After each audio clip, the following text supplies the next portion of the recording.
হরে কৃষ্ণা, জয় জগন্নাথ। বন্ধুরা, আমি কেয়া চলে এসেছি আজকে একটা নতুন রেমেডি ভিডিও নিয়ে। তো আজকের টিপসটা কিন্তু তোমাদের সবার জন্য ভীষণ ভীষণ উপকারী, কারণ তোমরা জানো যে আমাদের বার্থ চার্টে যদি শুক্র বা ভেনাস অ্যাক্টিভ হয় তাহলে কিন্তু আমাদের কাছে প্রচুর অর্থ আসে, লাক্সারি আসে এবং আমরা আমাদের কমফোর্টের যে জিনিসগুলো সেগুলো খুব সহজে আমাদের লাইফে অ্যাট্রাক্ট করতে পারি।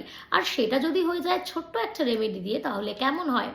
তো জেনে নেওয়া যাক সেই রেমেডিটা। আর সেটা জানার জন্য এই পুরো ভিডিওটা তোমাকে প্রথম থেকে শেষ পর্যন্ত দেখতে হবে। আর ভিডিওটা কেমন লাগলো সেটা জানাতে একেবারে ভুলো না। তো আমাদের হাতের এই বৃদ্ধাঙ্গুষ্ঠীর নিচের জায়গাটা, এটা হচ্ছে আমাদের শুক্র পর্বত বা ভেনাস মাউন্ট।